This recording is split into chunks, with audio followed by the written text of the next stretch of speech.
Okay, so anyhow, Wednesday, welcome everybody. Wednesday, February 10th, 2021.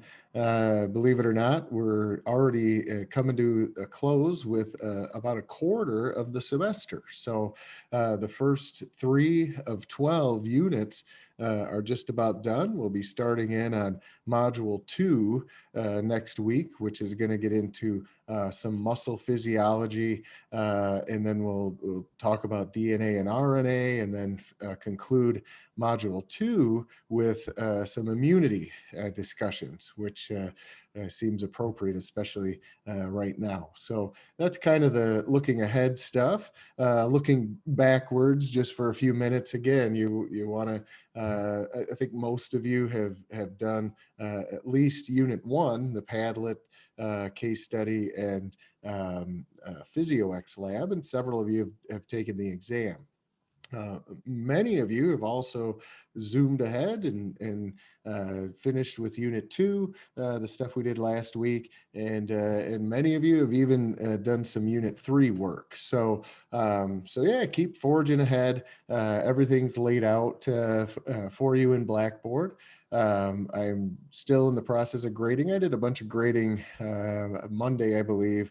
I'll do some more tomorrow. So if you've turned some things in the last day or two, I'll get to grading those tomorrow. Now, a couple of you have emailed with questions about the exams. You can go over the time limit. It's not a big deal. The only thing is, if you do go over the time limit, it won't enter your grade in right away. So I go in and manually do that. It's not a problem. So yeah, you can go over, and again, you can take these unlimited amount of times, again, the highest score is kept, and you can just do what you need to do. Let's see, anyone know the Zoom link number? I can't hear anything again on the Zoom. Oh shoot, Jade, try to leave, come back. It happened to me too. Yeah. I know Zoom's funny. You have different devices, phones, tablets, laptops, computers, so yeah, sometimes you have to you have to allow the microphone or allow for audio or whatever. So, but yeah, we'll get the kinks worked out. So, and again, this is all being recorded. So if you do miss anything, certainly you can go back in and watch that. Let's see. So anyhow, try to have everything done. 3 Padlets, 1, 2, and 3. And that's the other thing too. Some of you have asked, how many do I need to do? Well, you need to do minimally 1 entry per, per unit. So the unit 1 Padlet on the nervous system, I think, has 5 or so options or little boards, videos, links, whatever you want to call them. You just need to comment on one. Again, I encourage you to watch or view everything. All of the videos in the Padlets do cover the competencies, and if you're struggling with a couple of concepts, again, don't forget about the Padlet videos. Go back to them, and some of those may clear some things up for you. So anyway, and then again, don't forget to go in and do your 1 question survey in Blackboard regarding the Padlet. So at the minimum, by Sunday when you go to bed, you want to have your 3 Padlets done. Unit 1, Unit 2, Unit 3. Again, just 1 comment under 1 video at the minimum, and then do your Padlet survey. Let's see, the other thing, so that's that for Padlet. Case studies, you have 3 case studies. Again, many of you have done the first one and the second one. We'll talk a little bit about the third one tonight. And again, I want to encourage you to, just keep going, get everything in. And again, with case studies, there are some questions that are a little more gray and a little more subjective. So again, you can put kind of your own thoughts and opinions. There are other questions that are a little more straightforward with right or wrong aspects. Generally, you're going to get 18 to 20 points on those case studies if you've done all the questions, if you've answered them all correctly or on the right track, or you're going to get 20 out of 20. And again, make sure when you go in the grade book, I try to comment on everybody's too. And if there isn't, if you've hit all the points, there's not much for me to say other than great job. So some of you will see that. With the case study 2, I put in a little bit of extra FYI info on beta blockers. Some of you, put quite a bit on beta blockers. Others of you just wrote a couple sentences, but I did want to throw those in because clinically speaking, we do see that a lot. They are prescribed, and we do utilize those quite frequently for a variety of situations. So anyway, case studies 1, 2, and 3, get those in if you haven't already by Sunday. Let's see. And then the Physio X's, again, you need to do minimally 1. So the nervous system, we did the first week, and an endocrine system, and now we're doing a cell transport one, which is actually the first group of exercises in Physio X. So we did jump around a little bit. I know a few of you emailed with questions of that. If you're ever unsure, again, go into Blackboard and it follows right down the line. Unit 1, everything you need to do. Unit 2, and so on. So anyway, and again with Physio X's, just submit. And again, don't forget pop-up blockers. That's still been a bone of contention, an email here and there. When you get to the end and you've done the review questions, make sure you enable pop-up block or whatever it is, allow pop-ups, because when you click print/save as, it's going to pull up a new screen that's going to be a print screen. And if you have pop-up blockers blocked, you're never going to see that. You're going to keep hitting print, save, and you're never going to see anything. And then you think you did it, and then you go to find it and you can't find it. So again, that's going to be the key. If that still is kind of failing you, if it's like, God, I got it, pop-ups are enabled, I don't know what's going on, or, just take I did the phone thing, like the screenshot, or if it's on your tablet, screenshot it. If it's on your computer, screenshot it. You can send me screenshots if you're ever unsure, and you may want to do that anyway. Just at the very end, when you've filled in those, mainly the review questions, because that's what I grade, but maybe take a screenshot of your review questions just to have it on the safe side in case something didn't save or it didn't go through. I do accept screenshots. It's perfectly fine. And you can put them in the Dropbox. Blackboard does accept PNGs and JPEGs and stuff like that. So do any of you have any questions on any of that before? Yes. Okay, Takesha? For the quizzes, are there 3 different little quizzes, or is it just that one? Okay, so all right, so yep, that's number 4 topic. Good, man. It's good. I need somebody to keep me on the ball, or I'll continue babbling about Physio X's. I think everybody's good on those, right? And if you're not, again, email me. And if you're doing extra credit ones, just put them in the same spot that you did the regular credit one. And again, you have until the 26th of April to get those in. Now, the quizzes or / exams, whatever you want to call them. You will have one of those for each unit. So you'll have 3 of those to do total. So everything's kind of compartmentalized as a Padlet, a case study, a Physio X, and an exam / quiz for each unit. So yeah, you'll have okay, not those. that. I know because those are 40 questions, but then there was like a survey or something, and it was like 5 points or something. Oh, I'm not sure what I have to look at that. I'll check on that. It was like at the beginning of class, there was a question. It was like very good, or something. For the Padlets. Yeah. Yeah. There'll be 3 of those. So excellent. Yeah. So each time you do a Padlet, so you'll have 3 of those to do. Mm-hmm. Okay. In fact, Okay. let me pull that up just to make sure they're in here. If you can, and I wanted to mention this anyway too, because I know there's a lot of clicking. If you go into units, if you go into units over here, you know, it breaks them down, there is a lot of clicking in these folders to maybe get to where you want to go. So under modules and units are these 4 hyperlinks.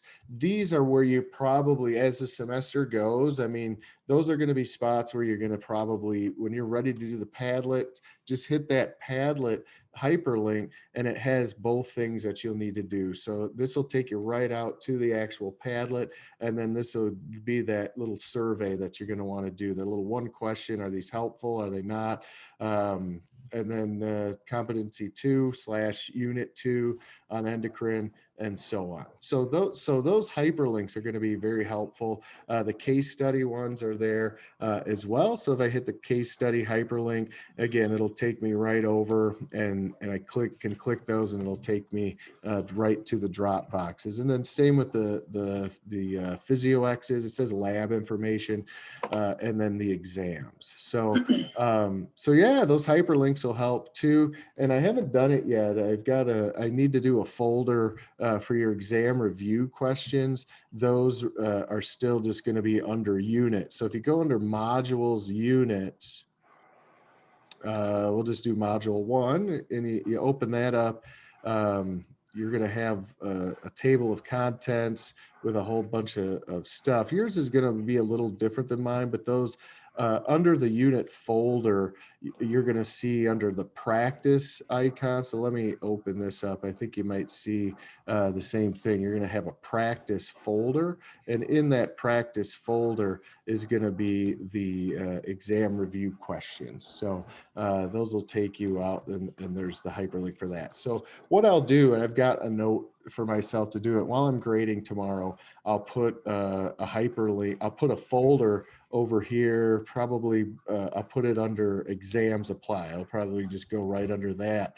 Not in that tab, I'll make a new tab that says exam review questions, and then that'll have all the hyperlinks for those. So that'll be easier to find. Okay. Rachel, do you have a question? Actually, I got two questions. So, I only take one at a time. Sorry. No, I'm teasing.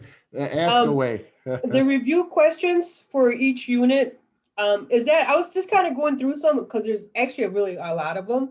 Well, but, yeah, it gets better. So if you get through module, the first unit is the worst. After that, there's like 50 to 100. So it's much better. So when I review these questions, these are going to help us on our exam, correct? These are going to be on the exam. Correct. That's the pool. Yeah, that's the exact pool.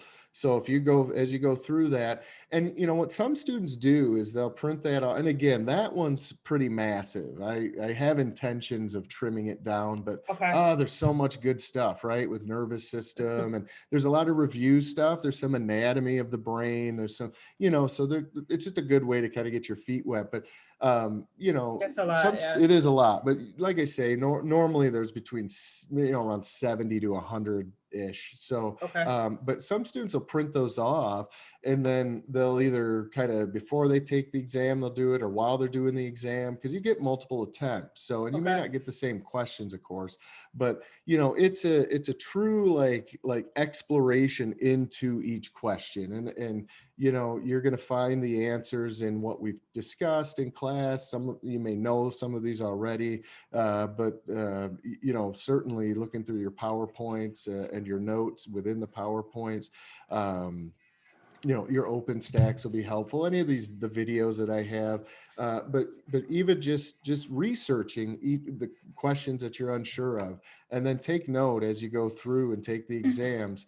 And then at the end, it grades it for you, and you can take it again. Like I say, some students take them 4, 5, 6 times, you know, and they see the grades get better and better and better each time. And that's really the goal, not just for me, but for you guys too. Right. And again, not just to make the grade. I know this is maybe counterintuitive a little bit to see like an exam exam and having that kind of freedom to really research the questions, but that's really what you're going to have the ability to do on a clinical setting as well. And again, you're all learning, you're all novices right now, and this information is extremely detailed. And so I think to really immerse yourselves into the material, I have found over the years that this is really the best way to do it. You know, I started doing exams and blackboards, or online exams, probably about 6 years ago, and there was initial pushback from some administration, from some students, from colleagues and peers, but as time has gone on, and I had perfectly good reasoning behind it, and then oh yeah, it makes sense. And the first 15 years I was a college instructor, it was review, review, review. Here's the test. You got do it in class, high stress, and then a month later we talk about the same stuff, and nobody remembers anything. Whereas this way, I'm finding my students over 5-6 years of doing these types of exams, doing it this way, students really come out of this course with just having a better grasp of the information, because you've had to put more into it for poking around for maybe long-term retention, as opposed to just trying to make the grade or just pass a test. And all of you do excellent work. You'll continue to, and it's really about the whole experience of understanding versus just making the grade, because you're all going to make the grade just fine. I have no doubts about that. All right, so Rachel, do you have another? Was that 2 or 1? Yeah, that's 1. And then on the case studies, I kind of find the third one a little. I'll talk about it tonight. Yeah, okay, all right. I don't want you guys to be too. It's not the best case study. I'll put it out there right now, but it's one of the few that I've been able to really find that does a nice job of just the basics of osmosis and diffusion and some of what we see. But yeah, it's really, it's more so I'll talk about that probably first, kind of segueing right into that. All right. So is there like any, like when we're doing this, is there any right or wrong question? I mean, once we submit our paper, I mean, oh, you can, and by the way, it way, goes into a lot of detail with have the diffusion and the movement of molecules and stuff like that. Oh, so. Sure. Yeah, you guys, by the way, too, you have unlimited attempts for drop boxes. So some of you, and I mentioned some of you have done case study 3 already. I went in and I graded them, and there were some issues because we haven't really talked about them, but I get that some of you want to get stuff going. And so when we talk about them, we go through them. If you want to resubmit anything that's already been graded, by all means, please do. I'll bump the points up. Some of you leave a question blank if you just don't know it, like PhysioX. I've seen a few of you leave a question blank. Case studies too. A few of you have left a question blank. It's not a big deal. It tells me either just missed it or because some of them come in, or you didn't know it. So I tell you what maybe the direction should be. You can resubmit stuff. I'll bump your points up. Absolutely. Especially because some of the stuff we talk about after the fact that you've turned it in. And so again, yeah, that learning opportunity is always there to do that. Because they're not mistakes. When you guys get points taken off, or miss something, those aren't mistakes. Everybody makes them, but really, yeah, in this, it's all learning opportunities. And I don't want it to sound like fluff, but that's really truly what it is. And so I do want to give everybody the opportunity to grow and in that way, especially because some, especially the case studies, there are some pretty subjective things, and some students just want to add more, to what they've done, what we talked about and that they've submitted, but yeah, please, by all means, you get unlimited submissions. Now, I'm gonna go in the chat real quick. 13 messages, so I'll take a pause. Yeah, the case study 3 was a little bit sketchy. I do agree. I'd like to I don't know. We'll figure something out for the future, but it has some good merits. It's a little clunky with how it's organized. So I think what I'm going to do on my own is I did reorganize the questions aspect. So hopefully you guys saw that. I'm going to pull those up now. But yeah, here are the questions. So and they're a little bit different than what you would see in the case study itself. Well, not the first 5 are the same. But anyhow, yeah, I have intentions of tidying that one up because I think it has some good info, and the idea is good, but it's in the way it's set up, and so. But here's the idea. So let me pull up the actual case study. Oh, before we do, let me go back over here real quick. Okay, so just to check everything out. So competency 3, cell metabolism. So Padlet, again, let me pull that up. Your Padlet for competency 3. If you haven't done it already, it has some nice discussions on the basics of metabolism, cell transport mechanisms, membrane transport, and ATP. So these are the big items that we really go through in this. So again, they're relatively short, comment on one, comment on all, but again, try to watch all of them. Now, okay, so case studies next. So let's go through and take a peek at that again. Some of the videos links that I had in there were no longer valid either. So I went in and I tweaked that. So, but anyway, I think the idea on this one, so we have Brittany, she comes in, or she's brought in, so agony and the ecstasy. So Brittany's brought in by her, by a couple of her friends. She's not doing well.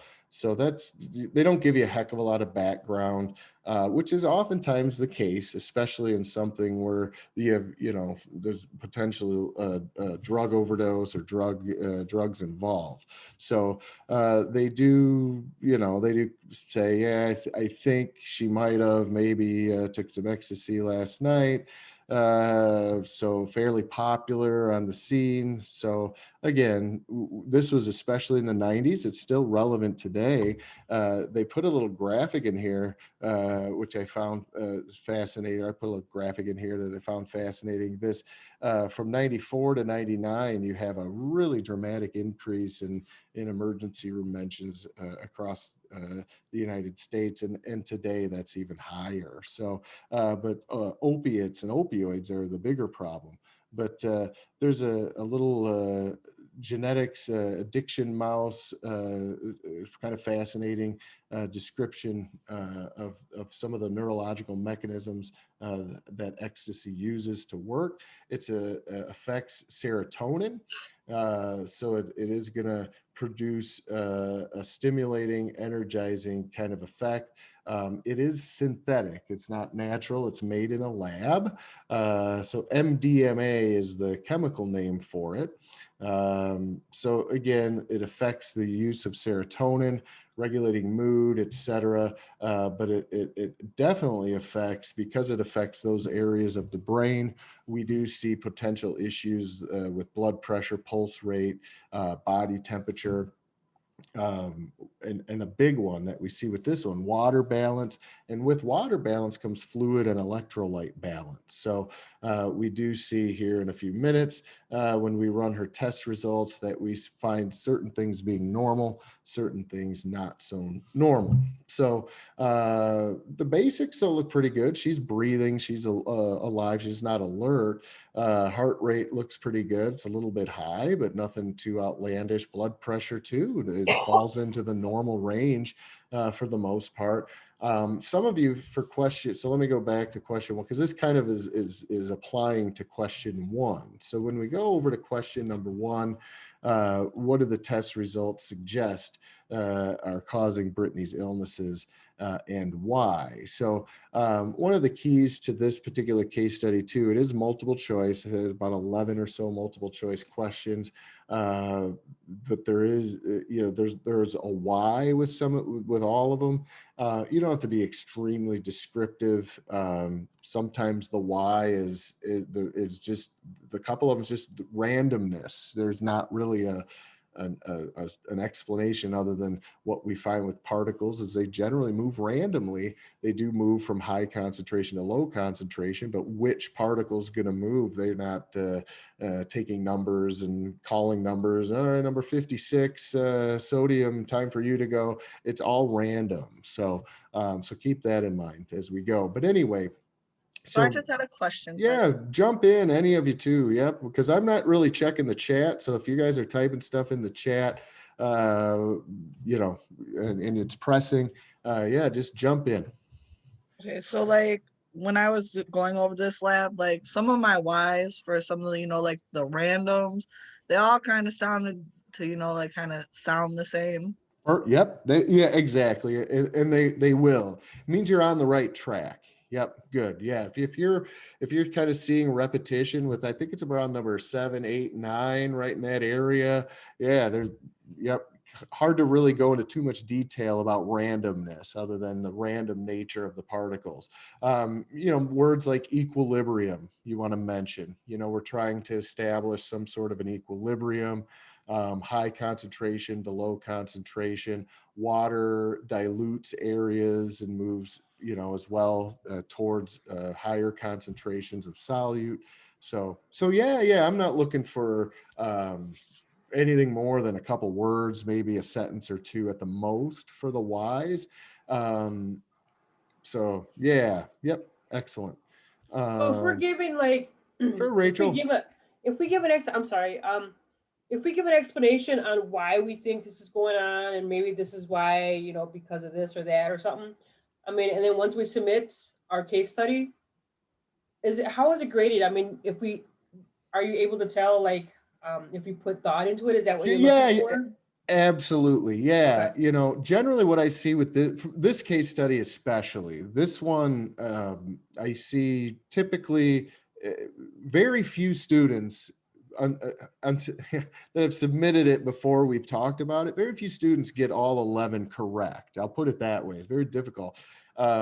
Most students tend to get 2 or 3 incorrect. And so that's why we discuss them. And I may take 2 points off. You might get an 18 out of 20 or something. But there's 11 questions. The whys with each one, that's really 22. So it's a kind of like a point a piece. But I have a rubric, and I didn't mention that, but some of you have maybe seen it. Let me pull it up just so you can see. If you go in for case studies, so if you're ever unsure on how I grade case studies, there's a rubric in here. So let me pull that up just so you can see that. It's attached with your case study. So if you go into the case study and you click it, so there's a little thing, it says view rubric. Okay, so if you click that, and I have them for your physio X's too. And if you, so this is how I grade your case studies. So you get, it's 5 categories, because there were 20 points. So if you're at the expert level, if you complete the whole thing, right? If you answer all the questions, you get 4 points.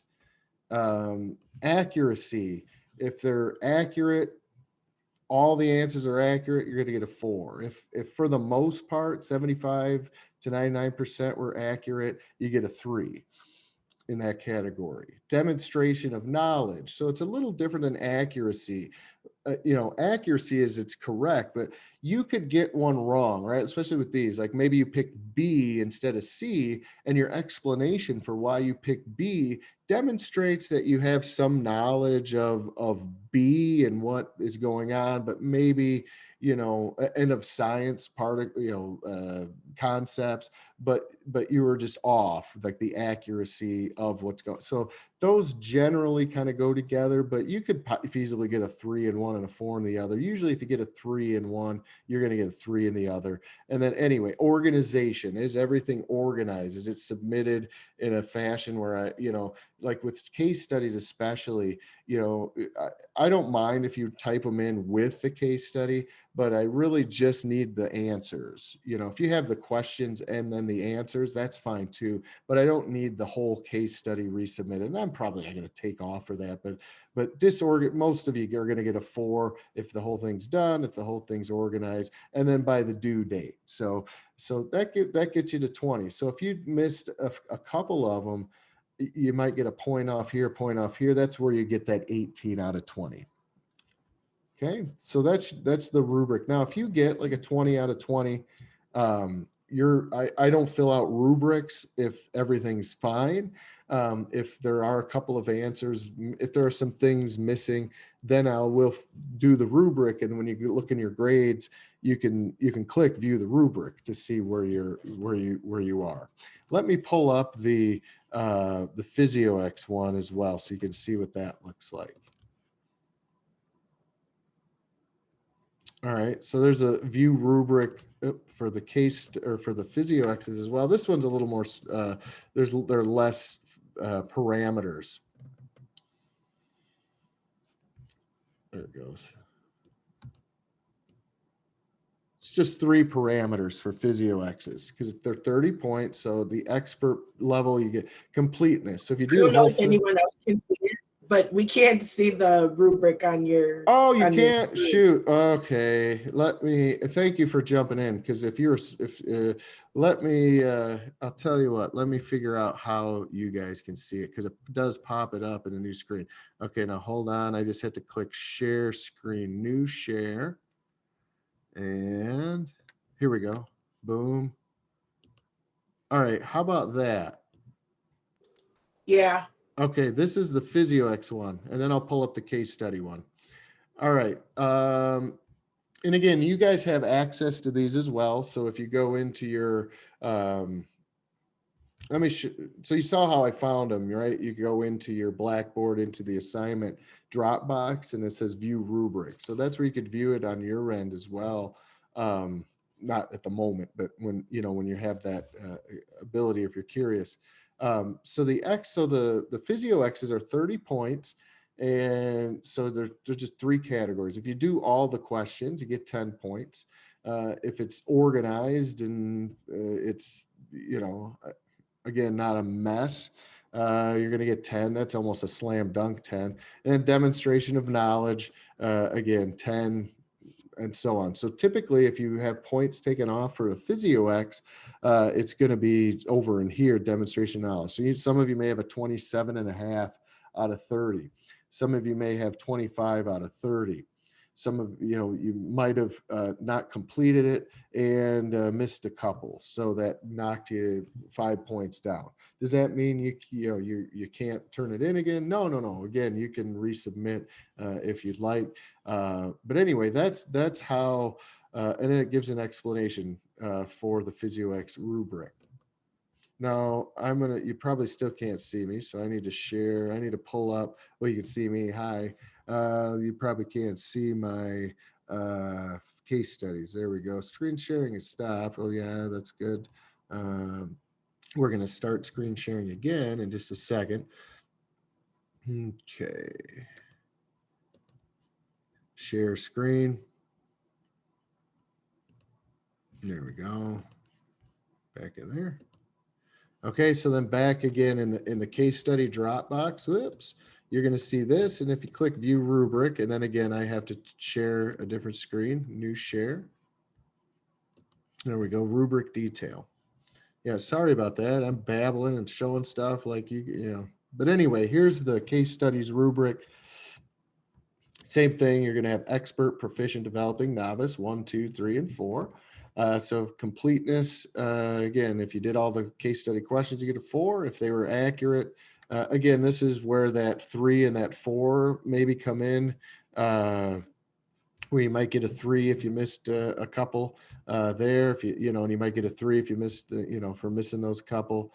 And then organization and due date. So due date, organization, and completeness, those are usually slam dunk 12 points towards the 20. And then again, if you miss a couple here and there, you might get a 3 and a 3. So that would give you like an 18. Okay, I probably should have mentioned that the first night of class, but anyway, we'll consider this first module just one long extended night of class. So yeah, we're still working out some of the kinks, but yeah, there you go. So those are the rubrics for PhysioX and case studies. How long does PhysioX? Yeah. Depends, Jade. Like tonight's or the first night PhysioX, maybe a little longer, 30 to an hour. The second one, the endocrine. Now, if you did the endocrine system activity 1, like Lori did, then yeah, it's 2 or 3 hours for that one. And Lori, you weren't alone. There were a couple others too that I graded in the drop boxes that did the same thing as you. So, so anyway, misery loves company, right? So let's see. So anyhow, yeah. 3 is the one we're going to do tonight, is in that half-hour range, I bet. If it's okay if it takes an hour, if it takes an hour and a half, if you're overthinking, that's good. You don't think of it as overthinking, think of it as you're critically thinking, because the opposite of overthinking is underthinking, and none of you are underthinking anything. But yeah, using critical thinking, using problem solving. Some of these are going to take a little bit longer. Some of you are going to find certain units or certain physio X's are just, they click better with you. And so some of you, all of you, as we go, are just going to get more acclimated to using the physio X. So they'll go a little bit smoother that way as well. So case studies, same way. I mean, some of those take, half hour to 2 hours. That's kind of the range for the case studies. Some of them are a little shorter, some are a little longer, but yeah. Okay, now I'm going to X that out. Screen share. Okay. All right. Whoops. Okay. Boop, boop, boop, boop, boop. Okay, there we go. Welcome. Wow, 19 or either 18 of you. Awesome. I think last time I looked, there were like maybe 9. So welcome those of you who've joined in over the last half hour, 20 minutes or so. But just going through some of the stuff for today and for this week. And again, with case studies and the whys, and how I grade it. I guess that's kind of where we just went, right? All right. So back to... Darn it, Rachel, I'm gonna have to put you on mute.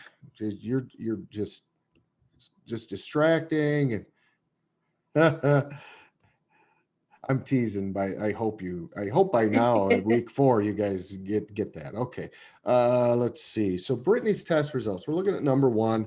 We do see a couple of things going on, right? I mean, we do see her heart rate's a little high, but she's, I wouldn't say she's got high blood pressure or rapid heart rate.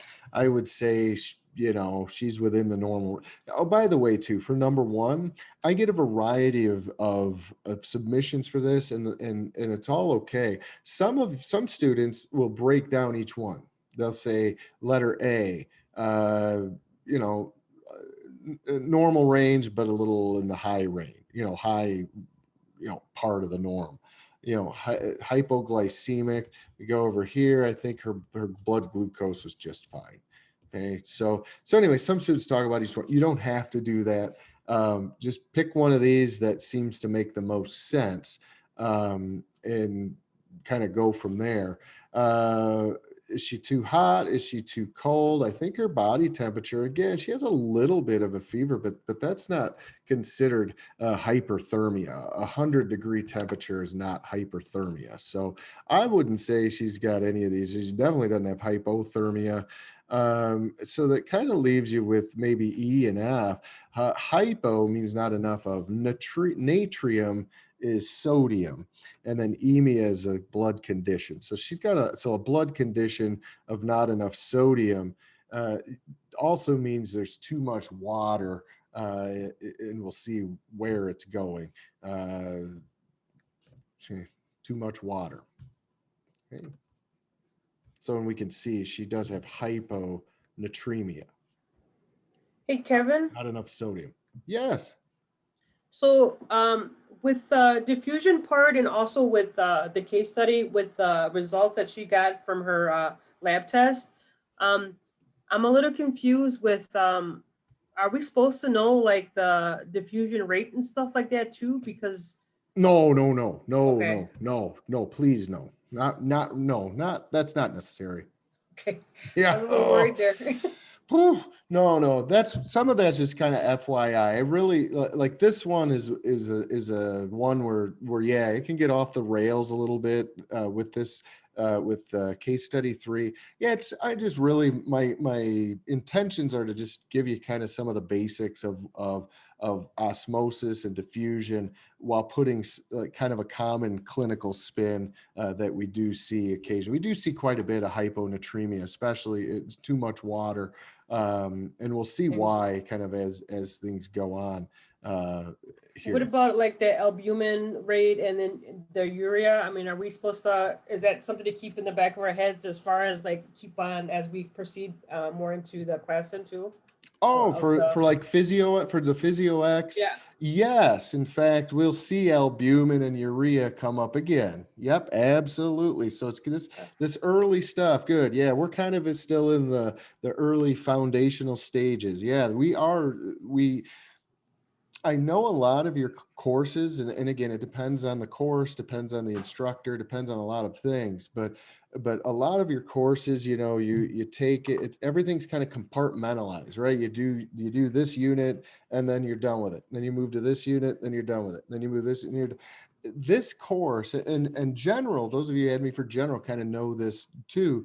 But physiology it truly is all interconnected. We are truly building a puzzle where every piece relies on a neighboring piece in order for that kind of that big picture. And it's not just a flat two-dimensional puzzle, right? It's one of these multi-dimensional, multi-layered puzzles.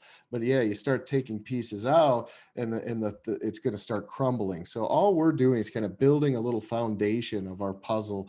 And as we go on through the semester, we're going to see these things come up again and again and again. We're going to see albumin here in a couple of weeks as a big item. We're going to see urea and glucose when we get into fluid electrolyte balance, when we get into the urinary system and urinary physiology. So, and yeah, that's kind of toward the middle and end of the semester. But yeah, so I'm kind of giving you some little things now. So yeah, when we get to them and we dive a little deeper, like this stuff, right? Like today is just a little bit of osmosis, a little bit of diffusion, a little bit of active transport. That's it. That's really kind of all I want to get across, because and if it's kind of foreign language, it doesn't really make sense. It's a little hard to grasp. It's okay, because next week and the week after and the week after, we keep talking about it. So you'll hear the words equilibrium, you'll hear the words diffusion, active transport, osmosis, movement of particles, solutes, concentration gradients. You're gonna hear those terms really kind of throughout the semester. So this exercise today and this cellular metabolism and that is really just foundational stuff for moving forward throughout the semester. So yeah, so my intentions weren't to really get anybody too panicked out or out on the ledge with this case study or with these concepts. I know most, if not all of you, have studied at some point, have heard osmosis, diffusion, active transport. So like I say, I really just want to tidy those up today without too much, anxiety. So yeah, we've got too much water for some reason, which and by the way, not enough sodium. Where do we know from the last couple of weeks with nervous system a little bit and a little bit with endocrine, and now this week, sodium lives where, right? It lives both out and inside of a cell, but typically we see it as being extracellular. So sodium extracellular. If sodium rushes inside of a cell, I don't have enough sodium outside of the cell. The water generally is going to follow the sodium. So the cells are going to actually start to blow up potentially a little bit. So we'll see that kind of going on here in a few minutes. So let me go back to Brittany. So we looked at a couple of items that could be giving her issues. And then we've got, just a little bit more background. Did she have a beer? just one. She had a test. She did drink a lot of water. She seemed really thirsty.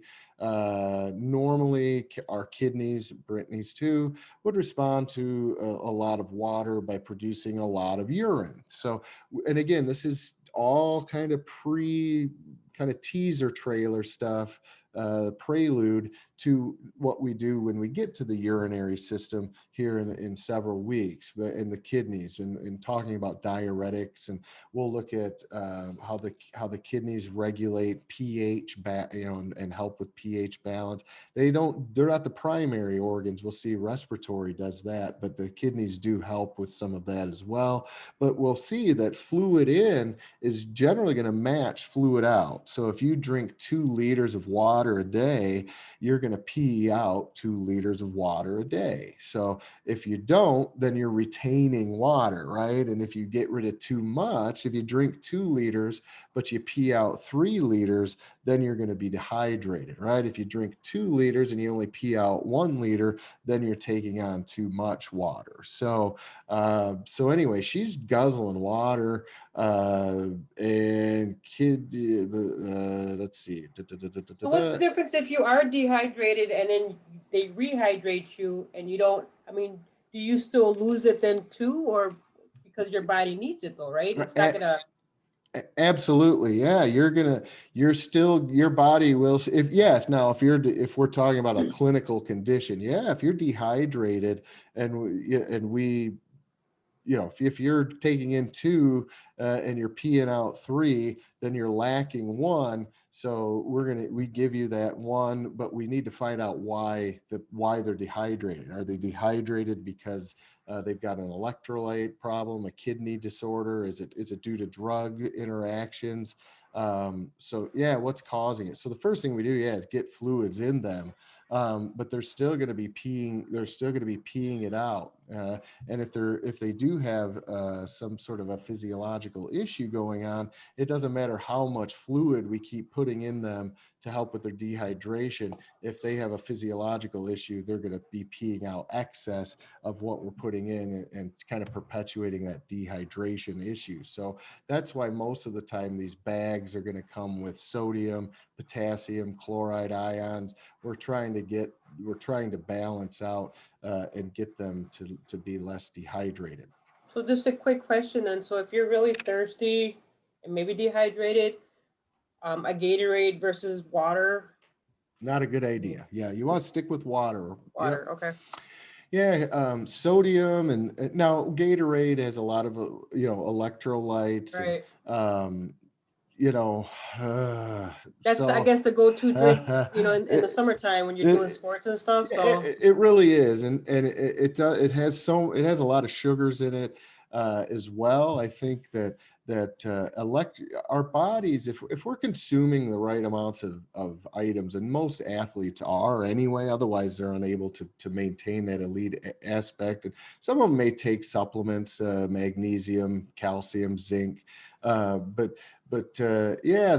when they're sweating and from the workout, and they're losing some of that water, and again, the best way is to rehydrate with water. Now, is Gatorade going to be bad?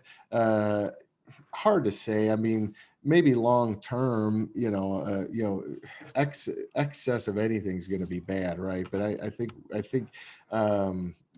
I don't know. The jury's is still out maybe on Gatorade. It's been around a long time, right? I think it came out in the mid 80s, maybe the early 80s, from down in Florida at the University of Florida. That's why they call it Gatorade.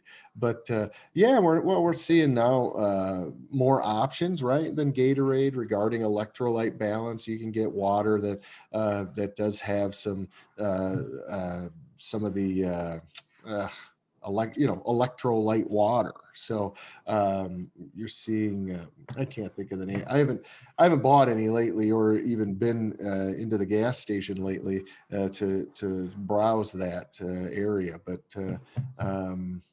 anyway, yeah, they're right. They're coming out with a lot of different alternatives to Gatorade. Now, One thing that I would definitely be skeptical of on any of these ingredients that you're consuming beverage wise are artificial sweeteners. That's what you want to avoid. You want to avoid things like aspartame, Splenda, those types of things, you know, and if you're diabetic or you have diabetic patients who say, well, I'm diabetic, I can't have the sugar, so I have to have the artificial sweeteners. Yeah, that's probably debatable too.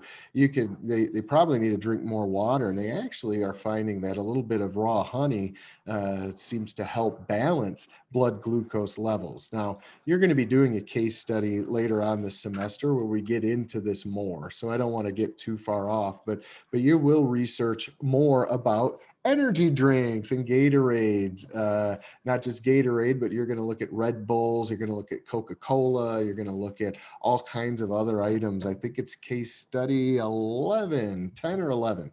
You're going to be analyzing and breaking down some of these beverages and ingredients and analyzing, are they good for you? Are they taking a toll? Are they, what's going on? So again, you know,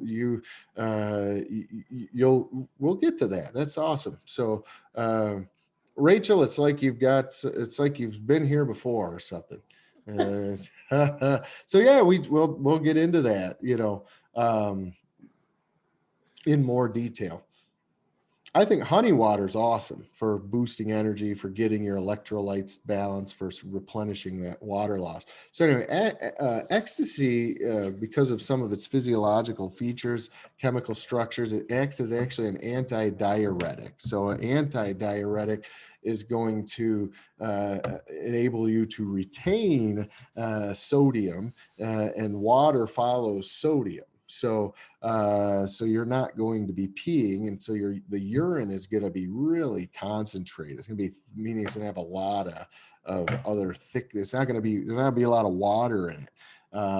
So that's going to cause then so this would prevent Brittany from getting rid of excess water and thus cause her electrolytes to fall. So she'll have what is it, like a lot of solutes or something like that in her water, right? Yep, her urine will have a lot of solutes then. Yep. So yeah, she might start dumping sodium, potassium, hopefully not anything bigger than that. Now, if it goes too far and we start getting some issues with the nephrons, some prolonged kidney disease, that can lead to some blood in the urine, albumin in the urine, some things that glucose certainly in the urine, items that shouldn't be able to pass through the walls that we have in the glomerulus of the kidneys that prevent larger molecules from leaving the blood and going into the tubular system. You guys remember all that tubular stuff, right? The glomerulus and the nephron, right? The loop of Henle and the proximal and distal tubules. So yeah, we want to keep big molecules out of there. And so, but if for whatever reason, again, stress and strain on the kidneys, pressure on the kidneys, high blood pressure, high osmotic pressure can actually cause some of those membranes to rupture. And then we may get, some albumin and some other bigger items, molecules in the urine. So assuming movement of a molecule is limited, I'm going to go back to over here. All right, assume movement of a molecule is limited. It can move to the opposite side of a container or stay where it is. If movement is random, what's the probability that the molecule move to the opposite side? So movement is random. There's that theme. It continues. What's the probability? Again, we're talking about two items. It's like a coin flip. So the probability that the molecule stays here versus the probability that it goes across the membrane and goes over to this side. So we've got, is it going to go to side A or is it going to go to side B? No different than flipping a coin. It's going to be a 50%. It's 50-50. Okay, so what's the probability? It's a 50% probability that it's going to move to the opposite side. So then we've got 10 molecules on one side, of a container, and none on the other. How many do we expect to move? Again, the So idea. this was, I'm sorry, I was going through this last night and I was kind of curious too, because I was kind of looking this one up. And my question is, so is it always going to try to equal itself out regardless then? Always. If yes, if it can. Yep. Equilibrium. And again, equilibrium doesn't always mean moving the molecule. Then, okay, that's the part I didn't understand. Okay. Okay. Equilibrium has to do with solute, with the ratio, how much stuff, solute, to how much solvent, the liquid. So, Okay. so on one side, so I want my ratios to be equal.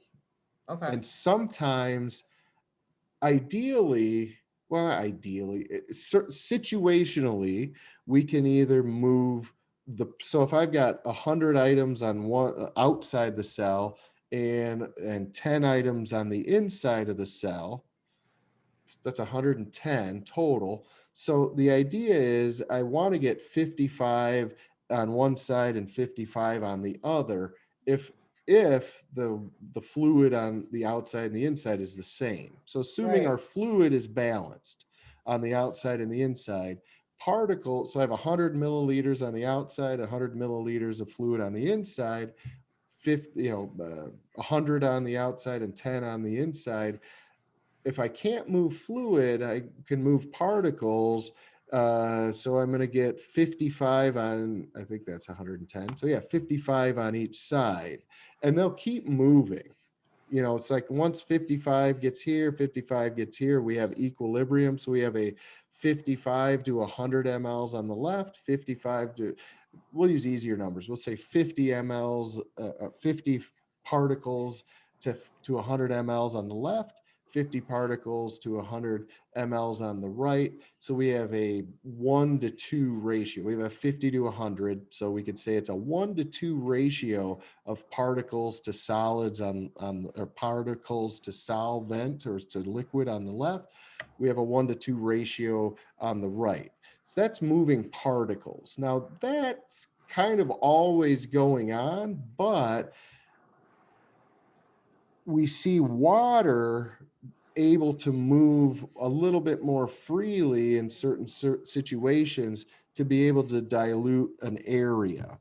So remember, for instance, like with sodium, when sodium goes into a cell, sodium lives outside of a cell. That's maybe the ratio of sodium molecules outside of a cell versus inside of the cell. There might be, again, like 100 sodiums outside and only 10 on the inside.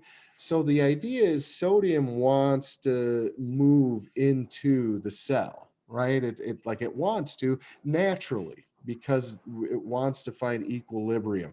It's like you have like too many sodiums in one area and they have the ability to go to another area where there are less sodiums. That's what they want to do.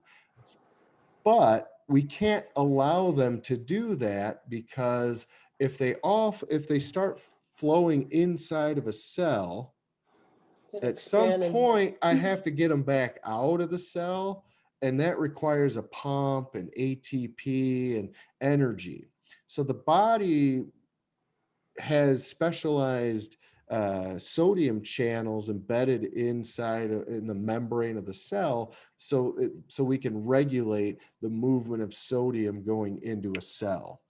So what will happen instead is if I increase my sodium out, so I eat a ton of sodium, then what the body is going to do so the body can do one of two things with all of that sodium, right? So I eat like a bag of chips, a pizza, a thing of nachos, a guzzle of soda, maybe a bucket of popcorn. I'm out watching, out at the theater, whatever. I'm just inundating myself with sodium.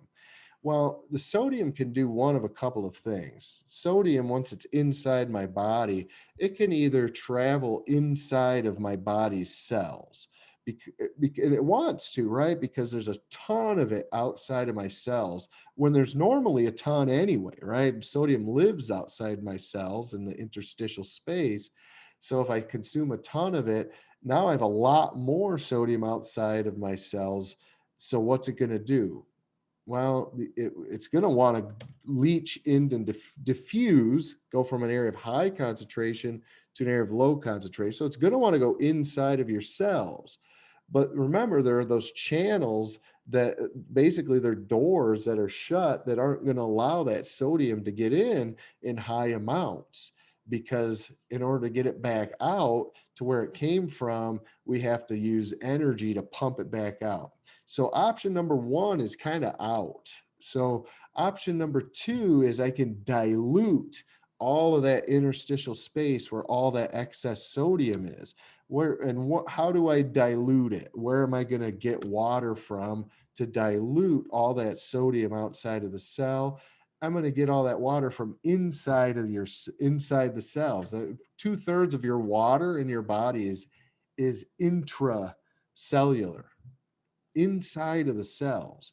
So your cells have 2/3 of the water that is inside of you, maybe even a little higher, is inside of your cells.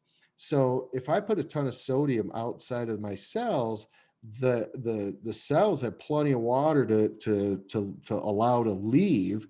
So then the cells will release water and dilute all that excess sodium. What does that look like from an external perspective? It looks like edema, right? Or swelling. So if I've eaten way too much sodium, my cells are gonna dump water into the interstitial space, and it's gonna cause swelling. And then what's gonna happen? Well, my brain's gonna get the message. It's gonna trigger a stress response. My kidneys are gonna start working harder to eliminate some of that excess fluid, but that's in the interstitial space. But that could dehydrate me, right? So then what do? I get a thirst center trigger, and I start getting really thirsty. So then I start drinking more water to allow my kidneys to kind of flush some of that excess water that's in the extracellular space, and take that sodium with it. So because water follows sodium generally.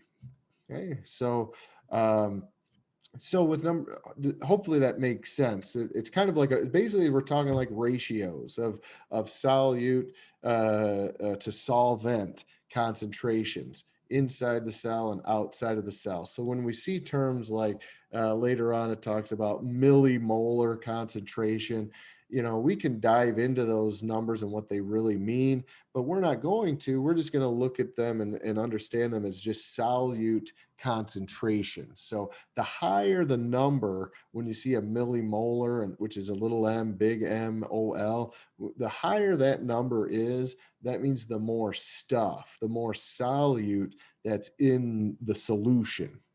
Okay, so we'll see that coming up in just a few seconds here. So if we assume there are 10 on one side, none on the other, we should get 5 moving, so we should see 5. We would expect. Now, will we see it? Not necessarily. We would expect 5 of them to move to the opposite side to establish that equilibrium. Now, again, that's saying that's if we're talking about the substance or the solute doing the movement. Let's see. Which statement best describes the random movements, how these molecules will behave over time due to random movement. Again, reds and blues are going to try to equal out. So all the molecules are going to keep moving around until the red and the blue are equal on both sides. Again, establishing that equilibrium. Okay. Now number 5, hold on, let me go back over here real quick, because I think there's a couple of impossible to predict. Diffusion video. All right, number 4 we just did. Okay, right here, Brittany's cells. So inside of Brittany's cells, we see that little m, big M, that's millimoles.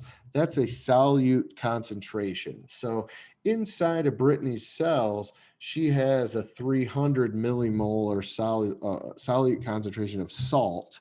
and outside of her cells is 250 millimoles of salt. So what that tells us is she has more salt inside of her cells than outside of her cells. I think you can see that with the 300 and the 250. I mean, you don't let the millimoles throw you. It's just it gets into some inorganic chemistry, and so we're not going to get into moles and molecular weight and things like that, at least to the extreme of what maybe we could go. We're going to stick with very basics for now. All right. So anyway, we see that, and we already know this because we know she's got hyponatremia and therefore hyperhidrosis.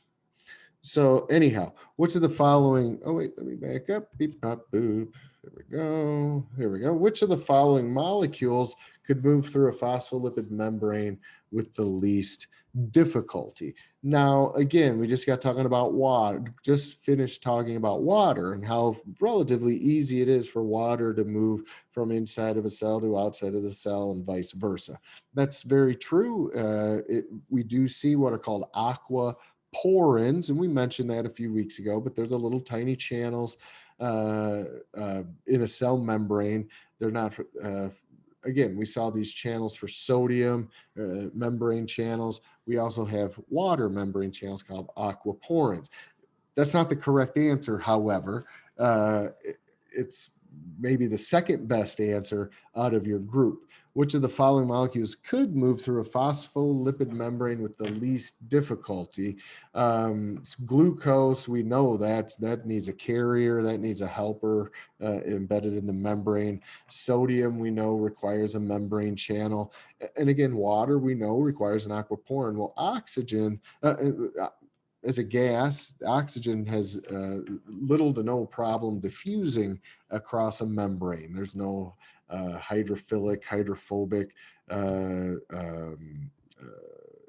issues, I guess you would say. Oxygen is non-polar and what we say hydrophobic. So the polar molecules and ions, water is a polar molecule, sodium ions, glucose, these need some sort of transmembrane channel, an integral membrane protein. So anyway, including water. Water needs that aquaporin. Okay.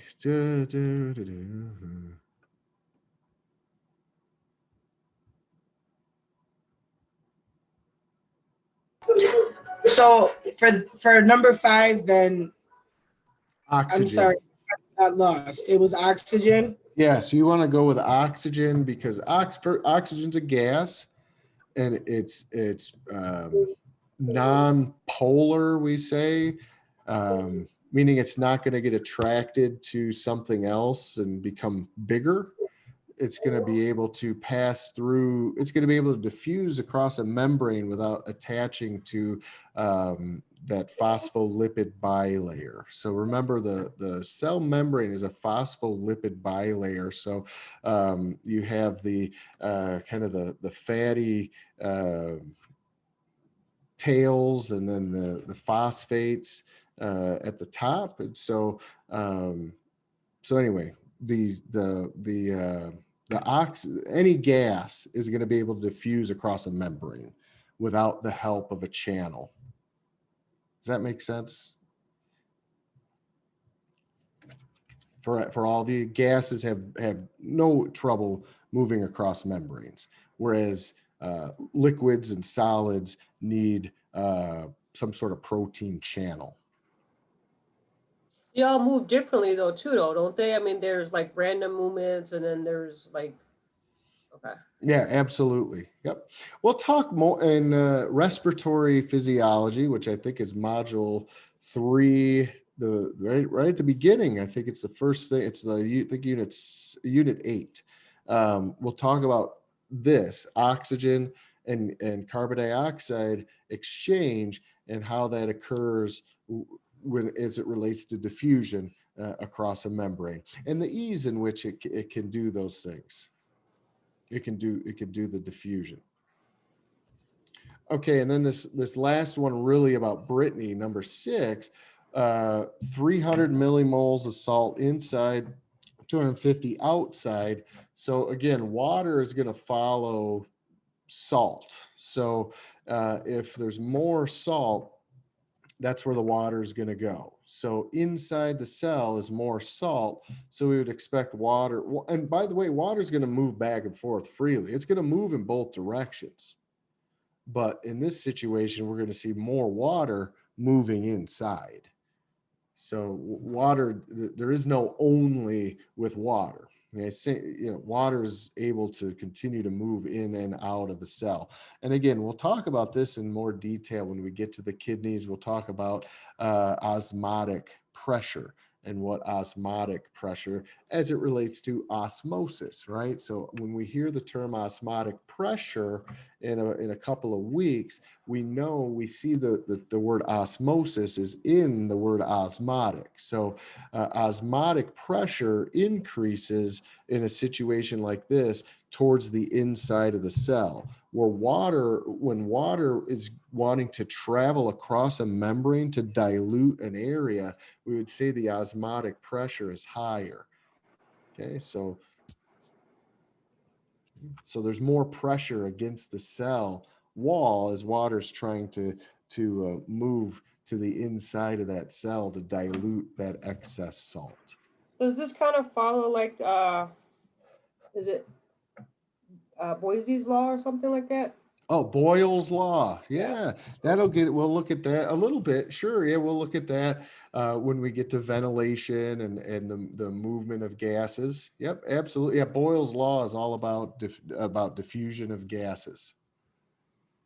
It's about pressure and volume, more specifically.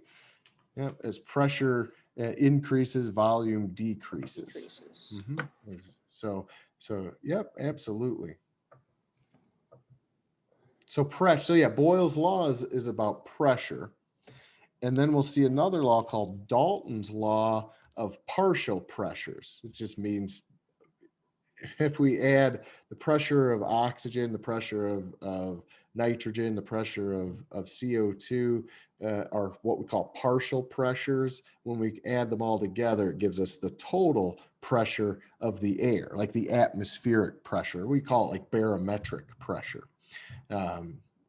So we'll see that coming up too. Yep, in regards. So yeah, it's similar thing. So gases, liquids, and when we're talking about diffusion, it's not just particles of solid stuff. We're also talking about diffusion of gases. Absolutely, moving from higher concentration to lower concentration. We're going to see this with movement of air. Air goes from where there's high pressure to where there's lower pressure. Okay, so generally things move from where there's too much of something to where there's less of it. Right, right. Put a bunch of us in a room, jam us in together in one room, and then you open a door and there's nobody out in the hall. You're going to start naturally diffusing out into the hallway where there's again there's less pressure, there's less intensity, is less of us. So anyway, yeah, molecules move in the same fashion. Okay, 7.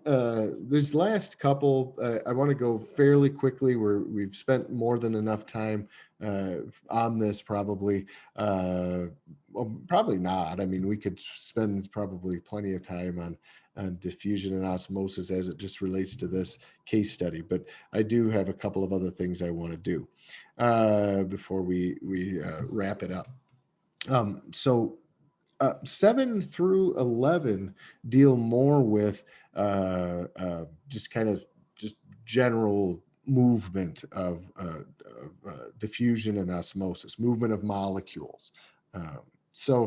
7 says we add blue dye to the container. Several hours, the entire container turns blue. Easter's coming up, so you do this with your little pellets, your pause pellets. Which statement is correct? regarding this process. So high concentration of dye particles repelled each other. Particles moved until they were evenly dispersed, then they stopped moving. By the way, the particles are going to keep moving.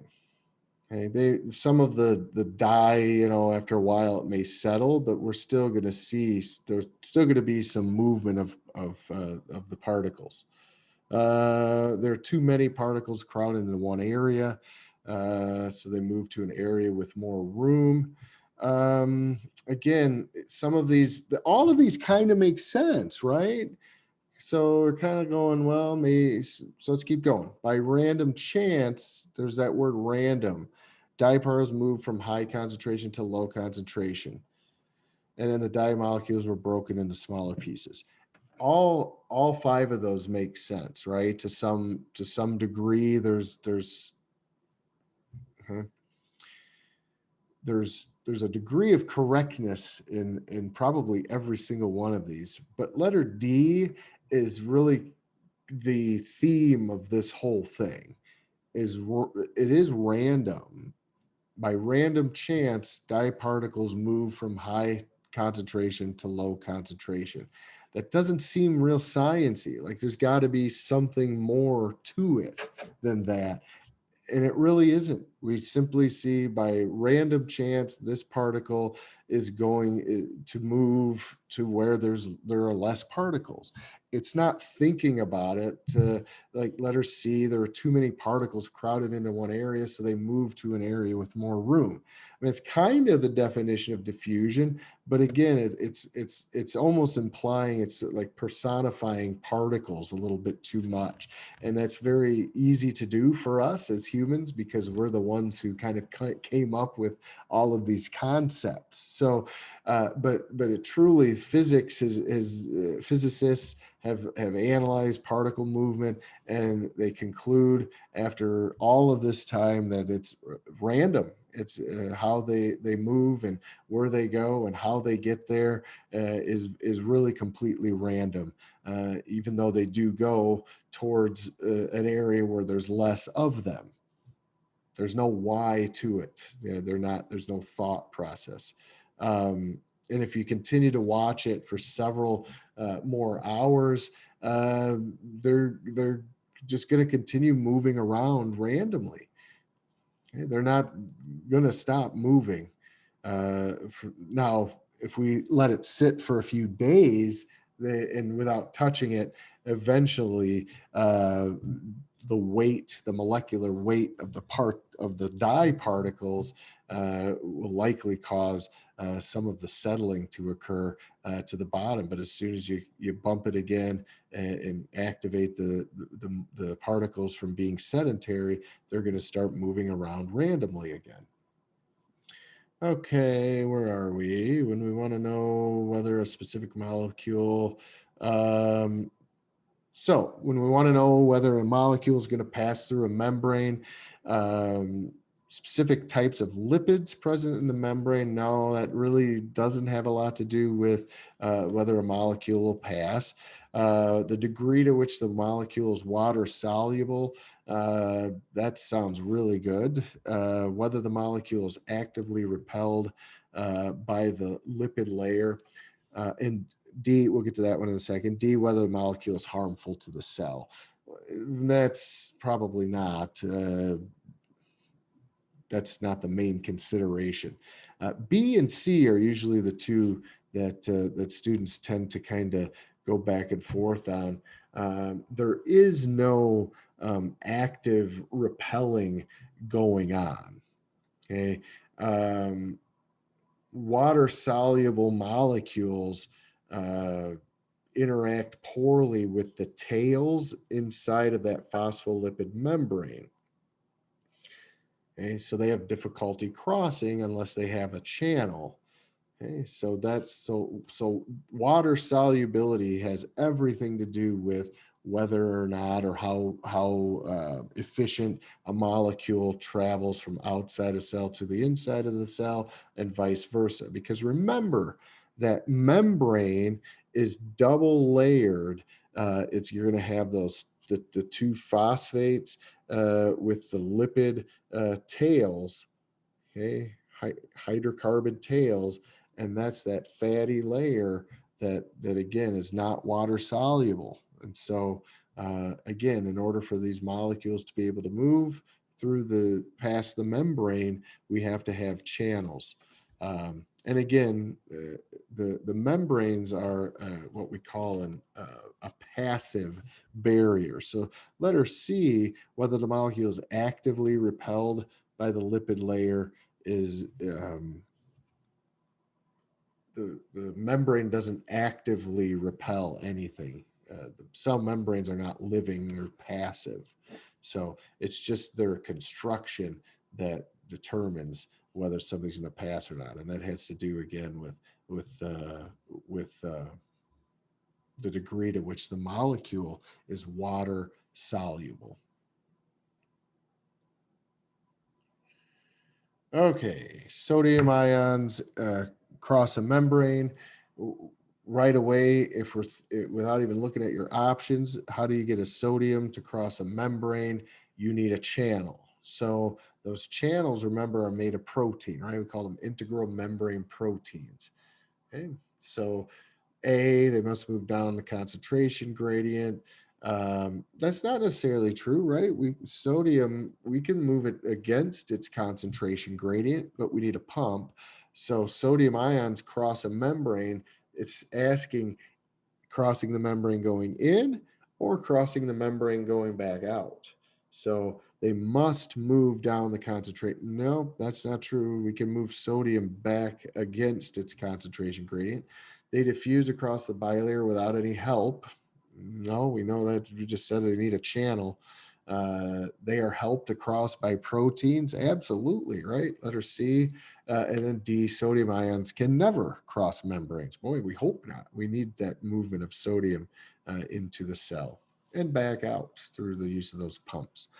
Swimming in the ocean, cut yourself on a shell. Again, seawater is 0.3. Fluid in your body is 0.27.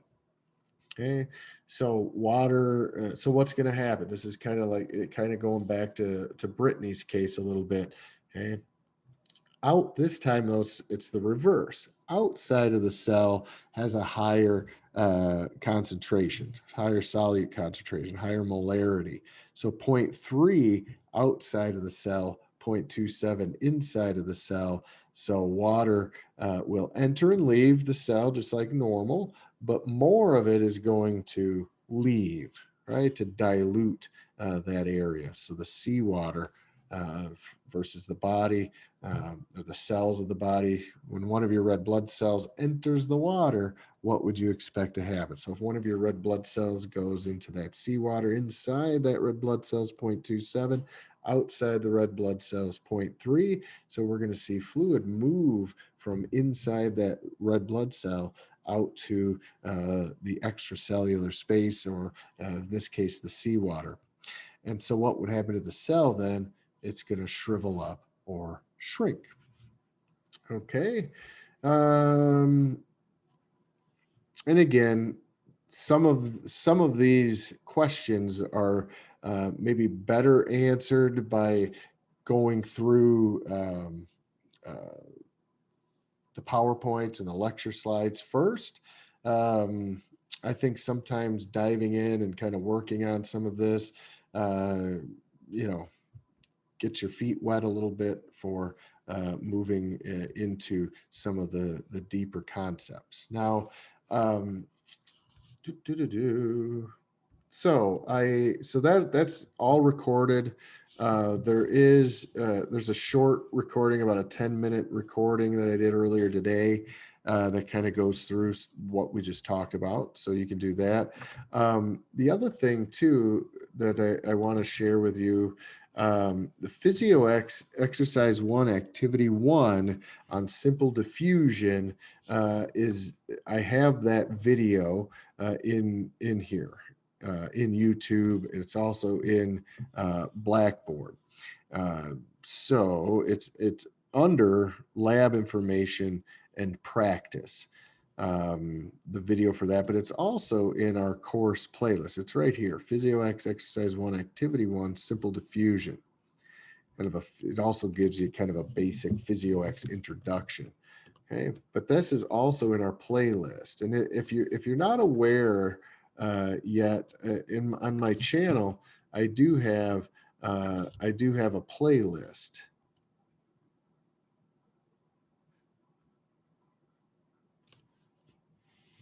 Okay, playlists.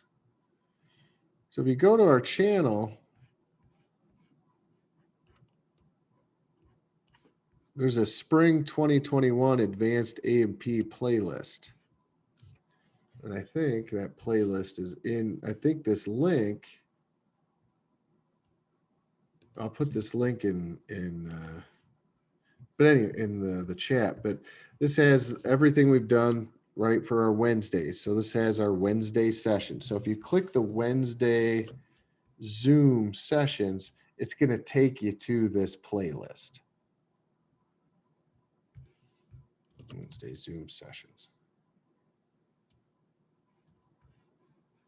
Oh, it's not going to take you to playlist. It's going to take you to the videos. So, that's not true. So anyway, there's a playlist for our course where I put the videos. I don't know if you've seen that. If some of you go to the YouTube channel to look for stuff, but yes, there is stuff in there. Okay. More than just the Zoom videos. This is week 1, week 2, week 3.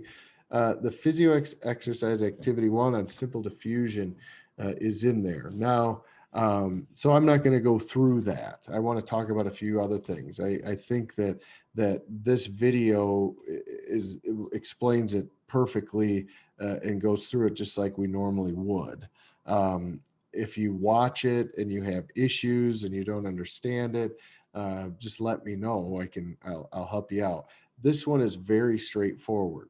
If you haven't done exercise 1, activity 1 yet, it's not too crazy. It's very straightforward. So you're going to be looking at what we call molecular weight cutoffs, which simply has to do with pore size. So this particular PhysioX goes through analyzing inside of the cell versus outside of the cell, so intracellular and extracellular, and then it'll have a cell membrane in between, and we're moving fluid from one side to the other. Some of this fluid is going to have sodium chloride in it. Some of it's going to have glucose, urea, albumin. So you're going to be altering the pore sizes of the membrane. So the MWCO that you're going to see has to do with molecular weight cutoff, and that simply just means the pore size. So please watch this video. I go through it, I discuss it, and talk about some of the finer points in detail. So there you go, 25 minutes. Jade asked how long it takes to do the PhysioX's. This exercise 1, activity 1 takes about 20 minutes at the most, and then again doing the review questions. Okay, so that is in the playlist. And then the other video I wanted to show you I'm going to add this to that playlist as well, Spring 2021. Okay. So that one should be in there as well. Yeah, and there it is. So competency 3 on cellular metabolism is in there as well, which is the video lecture and discussion on cell metabolism, competency 3. It's this information. I go through a little bit on protein synthesis, but the key features are the basics of metabolism, anabolism and catabolism, cellular membrane transport. So I want to talk about a couple of those. We have a few minutes left. but I'm not going to get through all of it. So that's why I wanted to share with you that you can watch these videos that I have in YouTube that don't necessarily it's this same PowerPoint. So you can, again, go to my YouTube channel if you're working ahead or working behind, however you're working. I have all of the competencies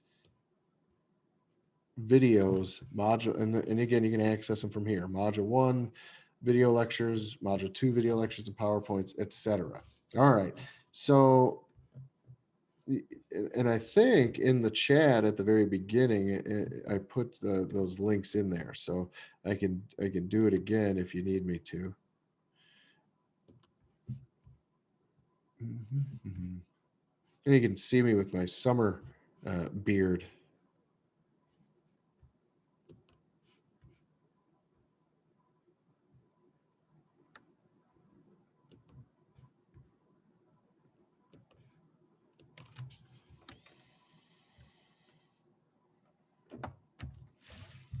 The physics all updated now correctly for the right exercise and activity. Yeah, I think it always has. Did I bungle somewhere along the line? I know PhysioX is like it doesn't align with our stuff, but I think, yeah, if you go into Blackboard and you go into lab information and practice, yeah, they're in there. Competency. So PhysioX lab exercise 3, competency 1, competency 2. So these are the 3 that you need to have done. And again, I think it tells you which ones to do right in there, I think. So read these carefully. Go to exercise 3. Please perform.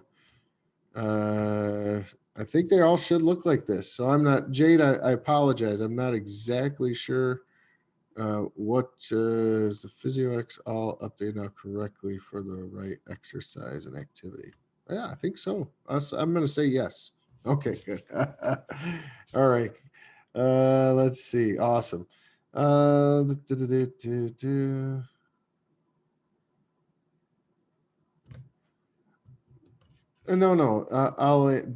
I'll answer another question too. So let me look at something real quick while we're in here. I want to go to case study because you guys have module 2 open now. I want to look case study 6 on COVID-19. Okay, it's right down here.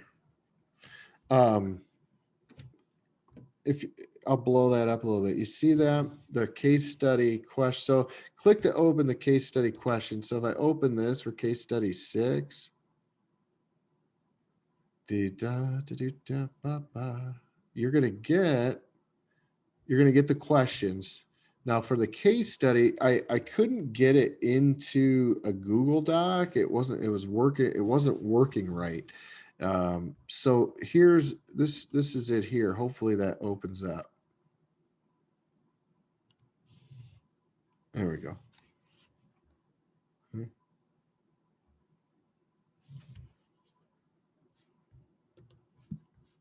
Boom. Okay, good. Awesome. All right. So yeah, guys, if you're ever, and unfortunately, I can't blow these up to be bigger. I can up here, like I can control the size of the font in here. So, but yeah, if you're ever have issues, that I also have the doc, like the regular Word doc. So if you guys, you don't want the Google Doc or whatever, it's just fine. And remember, if you have the Google Doc, you can download it as a Microsoft Word doc. But I have that in there for all of these as well. So the case study questions is a Word doc. So if you click that, it's going to download them, download the Word doc. So this first one, anytime it says DOCX, that's a Word doc, then it's going to be the same thing as up here. And then, yeah, the actual case study itself will be underneath it in a PDF. And yeah, no, it's tiny. So it's like, grumble. Let's see, case study 5. I'm going to make sure kind of the same deal. Yeah, same. I think this is all, I was able to fit all of this on one though, I think.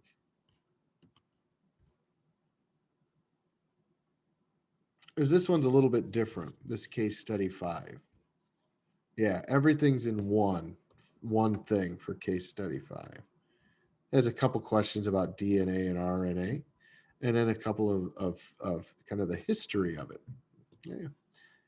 So these are all going to be the same. This, and this are all the same thing. So it's okay. So yes.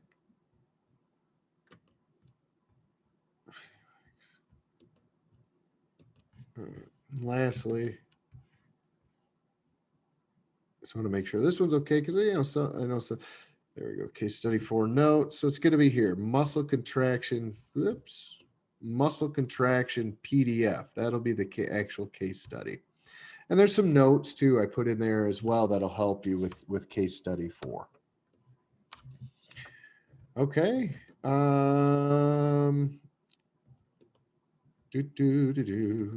So I think that link that I just put down in the chat, that YouTube link, I believe is the YouTube channel. I just clicked it, so we're gonna find out. Or no, it's the video. It's the mute that. You guys don't want to hear that. That is the, okay, so that link I put in there is the link from tonight's lecture. Okay, so make sure you watch that as well. And then this is the PowerPoint, or these are the slides that go with it. And again, those are all found in Blackboard under Module 1, Video Lectures and PowerPoints. Okay.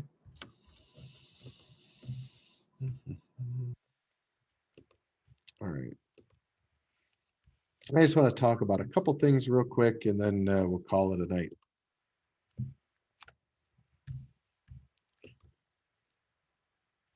So some of the basics of chemistry. There is a little bit of chemistry. Okay, there's a lot of basic chemistry. There's not, this semester, but these are the 4 biggies that we're going to be working with: carbon, hydrogen, oxygen, and nitrogen. They make up 96% of all life. So there are 22 more elements other than CHO and N. So here we got CNO and then H. So yeah, high percentage of you is just those 4 elements. Now, when we talk about carbohydrates, proteins, and lipids, those are the 4 items that we're going to see involved. Well, with proteins, nitrogen is going to be with CH and O. With lipids and carbohydrates, we're just going to be seeing CHO. So anyway, CHON, those are the big dogs. As you know, and probably figured out, sodium and chloride are a couple of other items we see quite a bit of. And then we'll talk extensively about potassium and calcium this semester as well. So of all of these elements, 116 or so, we're going to be working with probably about 8 of them throughout the semester. So that probably is maybe a little bit of a relief to most of you. All right. Thank you, Stephanie. Awesome. Yeah, check out that video. You have a great night. I'm not going to be talking too much longer anyway, because I go through all of this and I don't want to be too repetitive. So please watch that video. I go through it in a lot of detail. That's not a lot. It's an hour's worth of detail. Okay, so inside the cytoplasm, so inside of the cell, again, carbon, hydrogen, oxygen. And then we do see these, a little bit of iron, manganese, and silicone as well, or silicon, I should say. Okay. Chemical reactions. When we see this term or this phrase, chemical reactions, we want to think of the one word, metabolism. So whenever we see the word metabolism, we just mean chemical reaction. There are 4 basic types of chemical reactions. There are more, but there are 4 basic types involved in physiology. We're going to look at 2 extensively throughout the semester. Synthesis versus decomposition. A synthesis reaction is something where we're building. So a synthesis reaction involves what we call anabolic or anabolism. So when we see anabolic or anabolism, A-N-A-B-O, anabolic, that is another way of saying synthesizing or building. Decomposition, we call those catabolic reactions. That's breaking something down into smaller bits. Just the term decomposition kind of implies that. So when we look at metabolism, we see what's called catabolism versus anabolism. Catabolism is decomposition. So breaking things down. So when something is catabolized, we see what's one way we can break things down is through something called hydrolysis. So oftentimes in a reaction, if we have a large chunk of something and we want it to become smaller chunks, so if I have a big protein and I want it to become smaller bits of protein, I can just add a little bit of water to it and that will start the process. We call that hydrolysis, the process of adding water to break something down. Now, once we get to the end products or the resultants from these chemical reactions, we're going to see carbon dioxide as a byproduct. We're going to see water as a byproduct. We're going to see other waste products as well. So when we're breaking something into smaller bits, there's going to be waste product too. And then with carbohydrate catabolism or carbohydrate metabolism, we talk about ATP being the main one of the main end products that we're going after. So we call that cellular respiration, and we'll get into cellular respiration a little bit later on this semester. Again, just kind of introducing you to some of the basics for right now. Hey, because again, in essence, we're dealing with the three biggies: carbohydrates, proteins, and lipids throughout this entire semester. So nucleic acids is that fourth group. Nucleic acids, they get their own little chapter here in about 2 or 3 weeks. So we'll look at those as well. But anyway, carbs, proteins, and fats. When we consume carbohydrates, why do we need them? How does the body use them? How do the cells work with these carbohydrates that we consume? So ATP, right? Cellular energy is one of the main byproducts of cell metabolism. Now, anabolism means we're building something. So anabolism is what we typically call synthesis, a synthesis reaction. And oftentimes we'll put the word dehydration in front of it. So dehydration synthesis, dehydration in this situation, dehydration always means removing of water, right? So that's what we're doing here. We remove water, and that allows small molecules to become larger molecules. So sometimes the little amino acids immersed in water, we start to dehydrate, pull some of the water and detach the waters off of these tiny amino acids. It allows them to bind together, and we can start building larger protein molecules. So a small peptide can become a giant chunk of protein, or a bunch of small peptides. We call that protein synthesis and lipid synthesis. So again, we'll be going through this in a lot more detail, kind of really as the semester continues to move forward. Okay, so we have a dehydration synthesis. So we're going to cleave water off of that, and we get what's called a polymer. So we cleave an H or a hydrogen, and we cleave an OH group. So that gives us H2O. And then we're going to combine this molecule and call it a polymer. Okay, and then we can take that polymer, we can add water to it, and we're going to get a break of that bond. That's called hydrolysis, adding water to break things up. Okay, so this would be more or less considered then a decomposition chemical reaction, or catabolic or catabolism. So catabolism breaks things down. Anabolism builds things back up.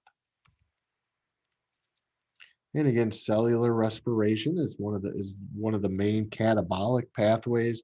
that we see. And we're going to have three kind of stages, I guess, three phases of cellular respiration.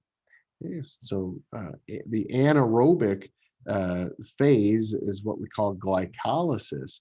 The main thing to know about cellular respiration is that we're dumping glucose inside of a cell. We're allowing these mitochondria to start to ultimately take on this glucose. But before we do, we're going to see glycolysis occur in the cytoplasm of the cell.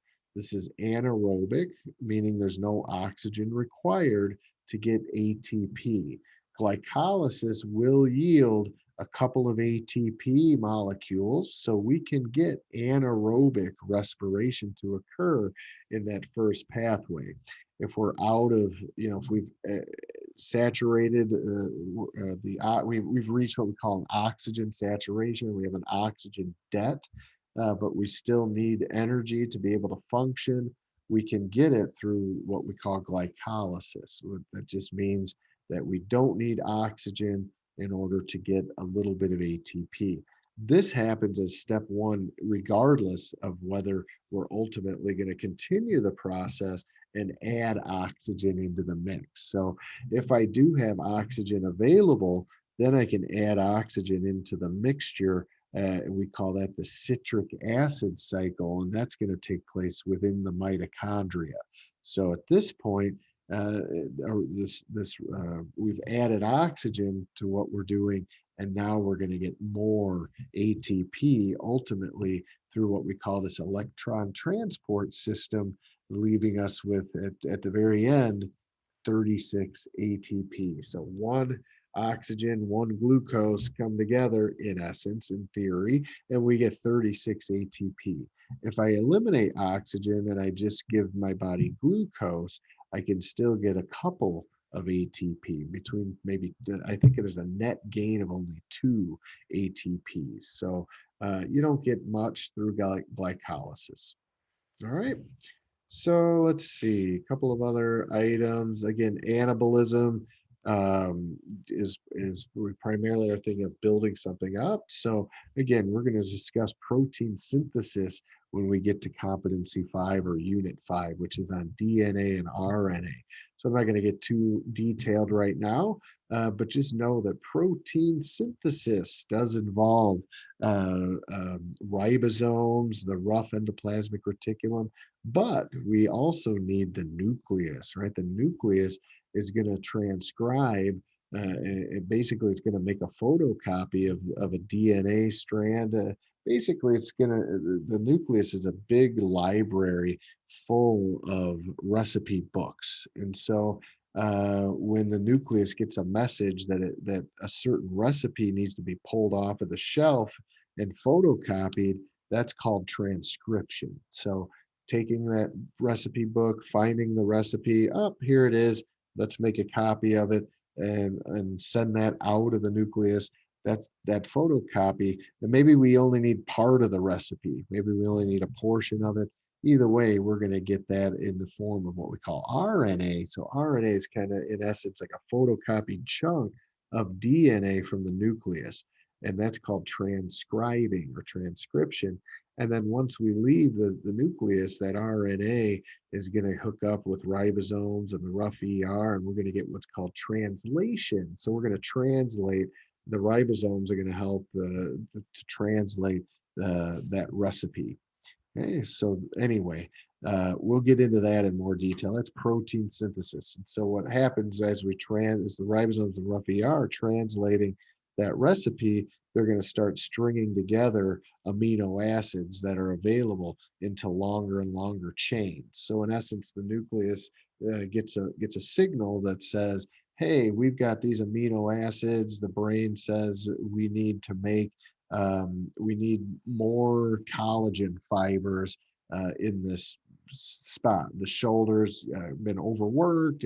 There's some scar tissue that we need some extra collagen for support. And so the cells that make collagen are going to get that message, and then the nucleus is going to pull the recipe for collagen off the shelf and make a photocopy of what the sequence of amino acids needs to be. It's kind of like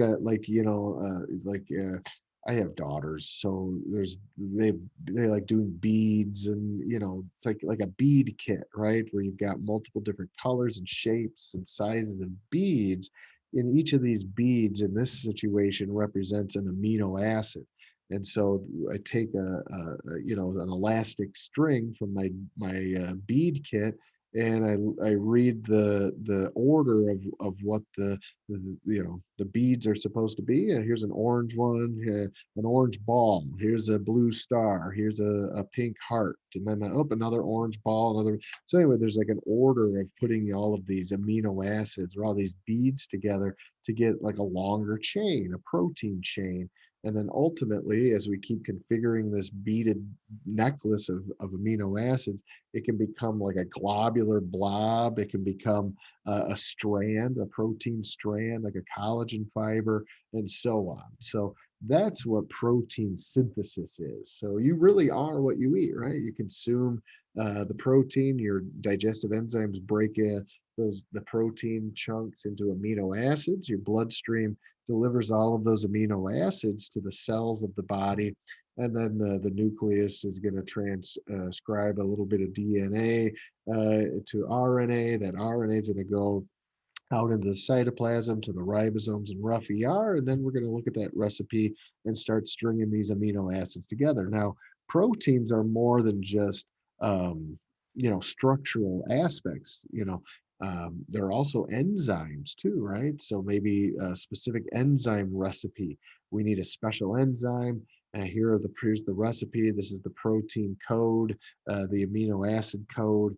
Let's start stringing these pearls or these beads together. So anyway, that's just a teaser trailer of what's to come. Organic versus inorganic. Organic compounds, organic molecules are going to always have a carbon and a carbon bonded together, or they're going to have a carbon and a hydrogen bonded together. That makes it organic. This has nothing to do with eating healthy and organic lifestyle, and that's good too. But this has to do with chemistry. In chemistry, we say a compound is organic if it has a carbon-carbon bond or a carbon-hydrogen bond. So if you were asked, is carbon dioxide, which is CO2, means one carbon and two oxygens off of that central carbon, is that considered organic or inorganic? We would definitely say it's inorganic because it does have carbon, but it doesn't have doesn't have a second carbon attached to it, nor does it have a hydrogen attached to it. Oxygen is water organic or inorganic, right? You think, oh, it's got to be organic, right? It's from nature.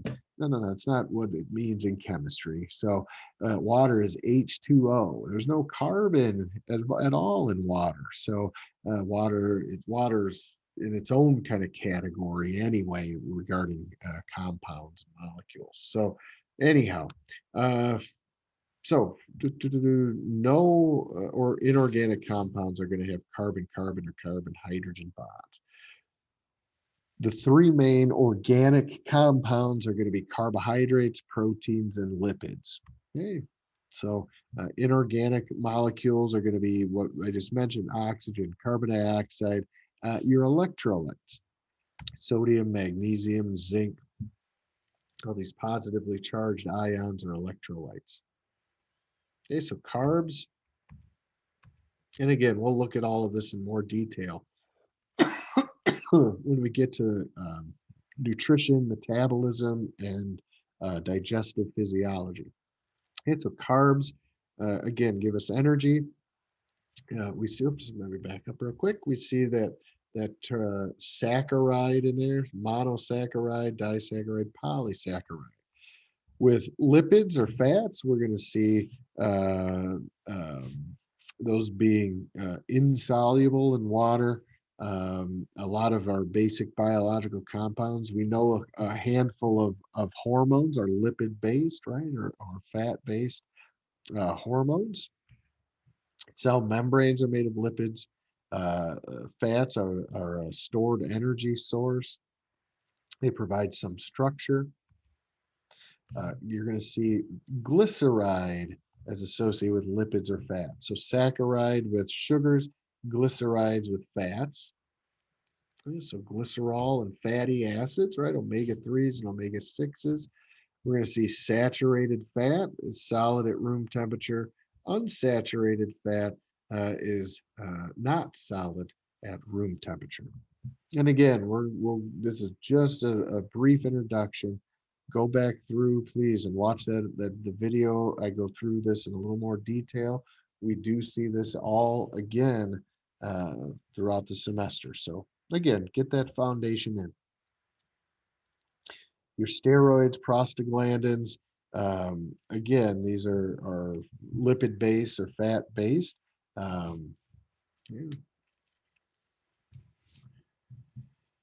Prostaglandins are just local helpers. Typically, they will see them with immune responses and inflammatory responses. They kind of assist neighboring cells and tissues with warning them of what they're going through and what may be coming their way, so neighboring cells can prepare. Okay.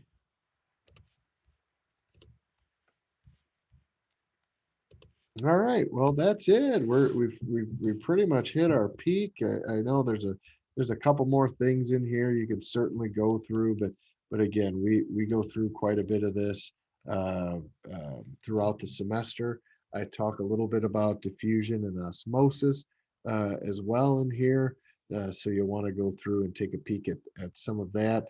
The thing about and I mentioned it earlier, we have options, right? We can either move the particles or we can move liquid. Okay. If we're moving fluid or liquid, typically water, that's osmosis. If we're moving particles, then we're talking about diffusion. And diffusion and just general transport mechanisms are going to be considered to be either active or passive. And you know, if you're going through and doing any extra physio X's, activity exercise 1 in any of those activities, you're required to do number 1.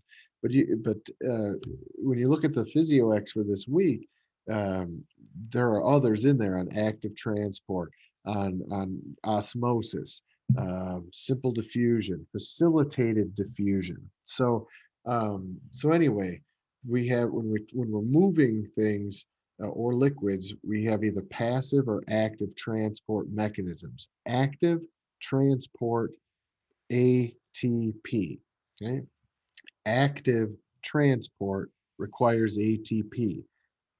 The only times we really see active transport is with pumps, and I need a pump if I'm pushing something against its concentration gradient. So sodium is always in excess outside of a cell versus inside of a cell under normal circumstances or healthy circumstances. When sodium's inside of the cell, it's not going to diffuse back out, right? Because it's going from inside the cell to outside, meaning it's going from low concentration of sodium to high concentration. It's moving against its concentration gradient. The only way that can happen is if I have a pump.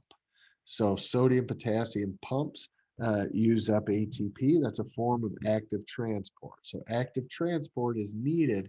ATP is needed when I need to move something against its concentration gradient from an area of low concentration to high concentration. Okay. Those vesicles or vehicles, right? We looked at vesicles. Vesicles are also kind of like little cellular vehicles that travel around. They'll do exocytosis, or they'll kind of spit things out of a cell. They'll do endocytosis. They'll bring things into a cell. And again, we'll see this next week when we do muscle physiology. We're going to look at exocytosis of acetylcholine. And that requires ATP as well. So that's active transport. What do all vehicles need to run? They need some sort of energy, gasoline or electricity, whatever it is. Either way, in order for a vehicle to move, it needs energy. So ATP is required for active transport. And again, that typically occurs if we're delivering something against its moving something against its concentration gradient. All right. So anyway, watch those videos. I hope all of you have a great night. Stay warm. And again, email me if you ever have questions, comments, or concerns.